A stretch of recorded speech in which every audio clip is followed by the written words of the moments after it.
Hi, my name is Tim Heffernan. I'm a senior writer at Wirecutter, where I've spent the last 4 years testing air purifiers. The kind of purifier we're talking about here today is called a HEPA purifier. That stands for high efficiency particulate air, or high efficiency particle arrestants. They are fundamentally simple machines. They consist of a fan and then a dense filter, and when air is drawn through that filter by the fan, virtually all the particles in the air are rapidly captured. However, air purifiers can't purify everything, and so we're just going to go through today the things that they can do, the things they can't do, and stuff that you can do to maybe address those other things.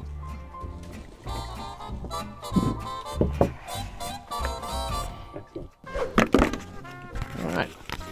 Smog. This is a yes, but. Smog is a really complex mix of substances. Certainly it contains a lot of soot and other particles. A HEPA filter is very, very good at getting those out of the air. But smog also contains a lot of volatile organic compounds, essentially chemicals that have been evaporated into the air. And a HEPA purifier is not good at removing those. Essentially, those molecules are too small to be captured physically by the filter to really make a meaningful difference. Pollen. This is a clear yes. Pollen grains are typically around 10 microns in size or larger. HEPA filters easily capture particles of that size. They are tested on particles of 0.3 microns, so 30 times smaller, and they really have no trouble at all. The one thing is, the pollen will settle on surfaces. If you really want to get rid of all of it, you'll need to mop or dust, or ideally do both of those things. Dust. This is also a yes. Dust, like pollen, tends to be of such a large particle size that HEPA filters are easily able to capture it. The same caveat applies though. Dust will also settle on surfaces. If it's there, it's not going through the air purifier, so you'll need to get rid of it by mopping or dusting. Paint fumes. This is a no. HEPA purifiers, again, are really designed just to remove particles from the air. And when you're talking about volatile organic compounds, odors, those are molecules that have evaporated into the air. They're too small for the physical filter in a HEPA purifier to capture them. Wildfire smoke. This is a real yes, but.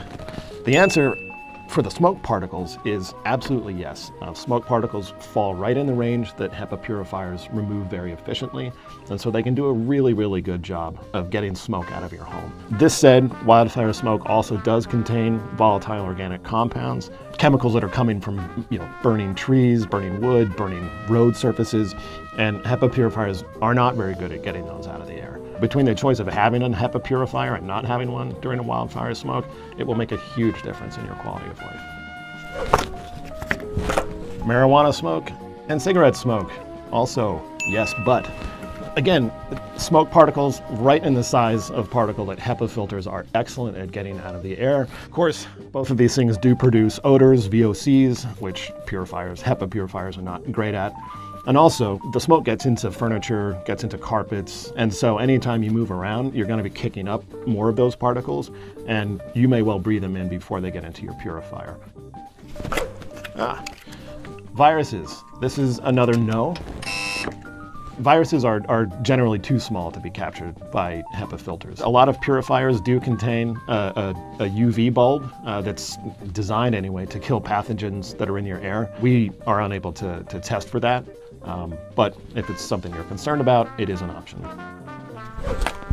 So this is our drawing of pet odors. This is a no.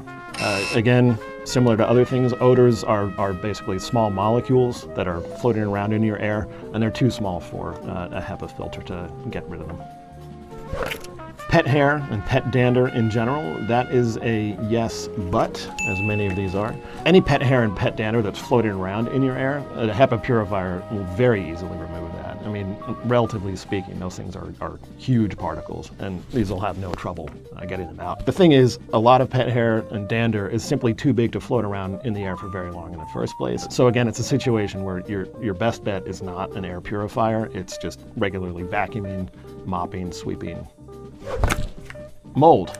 This is a yes. Mold spores are generally much larger than the 0.3 micron sort of minimum that HEPA filters are tested at. They are small enough to be floating around in your air, however, and a HEPA purifier does an excellent job of removing them. If you're thinking about getting an air purifier, first think about the specific problem you're trying to address. I think the main takeaway is that you can see that yes and yes but really kind of dominate. But if you have a problem with volatile organic compounds, with odors, that's when you need to look for a machine that can do a bit more. How many air purifiers do I use? I have 3 going in my house right now. Earlier this year, I shut one of them off for a few days. For like the next 3 or 4 days, I'm just sneezing and sneezing and really had no idea why. I've become so used to having purified air in my home. So yeah, they seem to make a difference. I would love I that. warn you, I played Frisbee. You ready? Yeah.